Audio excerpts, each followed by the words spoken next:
Cota racial. Esse é um tema polêmico e que divide opiniões em todo o mundo. Em 2001, o Rio de Janeiro foi o primeiro estado do país a criar a lei das cotas raciais para o ingresso de estudantes nas universidades públicas. Para entender qual o impacto da política de cotas na sociedade e na economia, vamos conversar com a professora titular da Bloomfield College, nos Estados Unidos, e co-diretora do Seminário do Brasil na Universidade de Colômbia, Vânia Penha Lopes. Ela também é autora do livro Pioneiros, Cotistas nas Universidades Brasileiras. O Rio em Foco está no ar.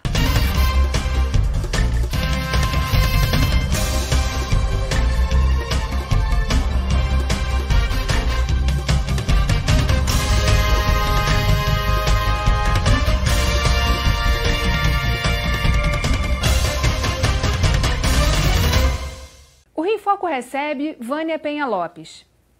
O Instituto Nacional de Estudos e Pesquisas Educacionais Anísio Teixeira, INEP, realizou pesquisa inédita sobre o desempenho da lei de cotas no Brasil. Os dados revelaram que as cotas raciais foram mais efetivas do que as sociais entre 2012 e 2016. A presença de estudantes pretos, pardos e indígenas vindos de escolas públicas aumentou em 39% nas instituições federais de ensino superior. Aqui no Rio de Janeiro, esse número foi grande também, a política é mais antiga, e o que se percebeu é que a lei do Rio ela ajusta essa questão das cotas raciais e as cotas sociais, juntando esses dois pontos. Qual a importância desse tema para a gente discutir hoje, né, no Brasil? É muito importante porque o Brasil é um país onde se observa grande desigualdade social, racial. Já foi comparado à Índia em termos de defasagem de classe e educacional, né? Então, se há uma política que procura aumentar as oportunidades para as pessoas que historicamente não tiveram essas oportunidades de ascender socialmente em termos educacionais e de se dar importância à raça como um critério de discriminação, de desigualdade social, como existe no Brasil, então é importante discutir essas políticas. No caso do Rio de Janeiro, nós fomos pioneiros aqui no estado e isso foi seguido por Brasília alguns anos depois. Nos seus estudos, na sua visão, o que na verdade as cotas vêm gerando de impacto no Brasil em comparação com os Estados Unidos? Bom, antes das cotas raciais, das cotas universitárias serem implantadas, o percentual de não brancos, né, dos ditos não brancos nas universidades brasileiras era ínfimo. E agora, como esse estudo que você citou, e meu estudo e outros, aumentou significativamente a população que antes não frequentava a universidade. Então, esse impacto eu acho muito visível. Toda a discussão das cotas raciais no Brasil, ela sempre veio acompanhada da questão da renda, né? Dizia-se que a população negra era excluída porque ela não tinha renda para estar nesses espaços do ensino superior. E é uma visão muito diversa da realidade dos Estados Unidos. Em comparação com uma e outra realidade, o que você observou?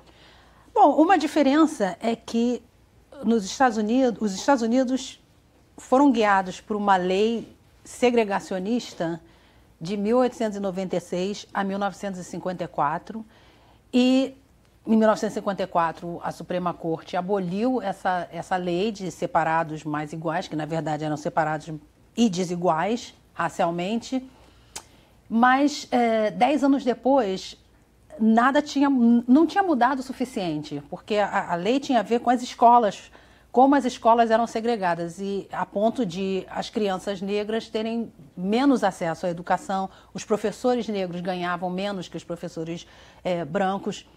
E procurou-se mudar isso com o ato executivo, né, de direitos civis de 1964, que aboliu a segregação em ambientes públicos, na educação e no mercado de trabalho. Mas, então, lá, a raça era... Uma diferença importante é que a raça nos Estados Unidos é determinada traduzindo livremente, um pingo, uma gota de sangue negro. Uma gota de sangue, ou seja, se a pessoa tiver um ancestral negro, pode ser 4 gerações anteriores, e se souber disso, a pessoa passa a ser negra. Então, lá era mais fácil delimitar quem era negro e quem não era. Né?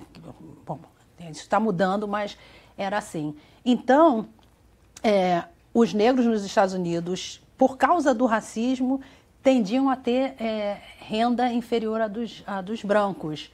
Mas, independente da renda, o negro americano era discriminado sumariamente, porque essa era a lei do país, né? A lei de segregação racial. E aqui no Brasil, as pessoas, historicamente, falavam que não existia racismo, não existe racismo, é uma questão de classe, ou seja, de renda. O negro é discriminado porque ele é pobre, mas uma vez que ele fica rico ou chega à classe média, não há problema. E isso não é verdade.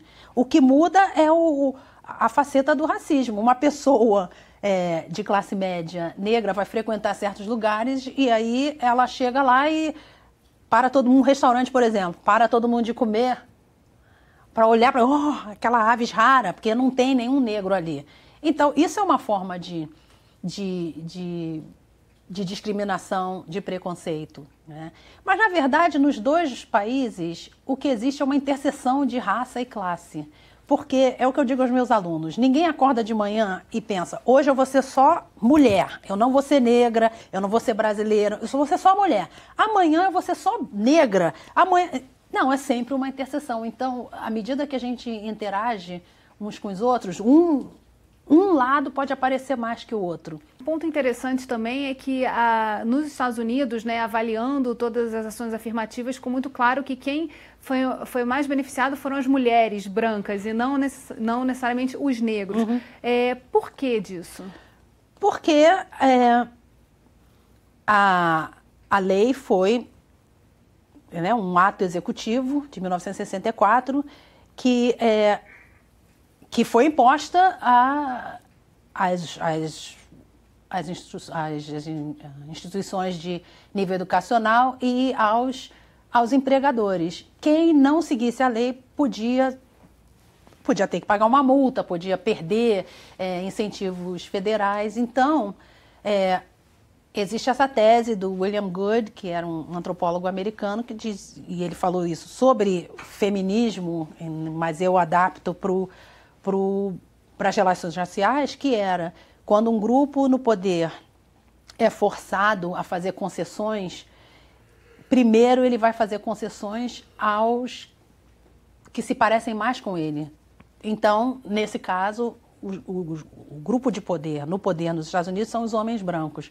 Então, se eles têm que aceitar o outro, o primeiro outro vai ser a mulher branca, que, principalmente no caso dos Estados Unidos, onde eles acreditam que a pessoa é branca ou negra, então o homem branco que tem uma mãe branca, que tem irmãs brancas, que é casado com uma branca. Então, para ele é mais fácil admitir no seu meio pessoas que se parecem mais com ele. Então, quem se parece menos com ele é a mulher negra. E é que foi quem menos se beneficiou das políticas. A gente vai fazer um rápido intervalo e voltamos já. Rio em Foco aqui, política e economia caminham juntas.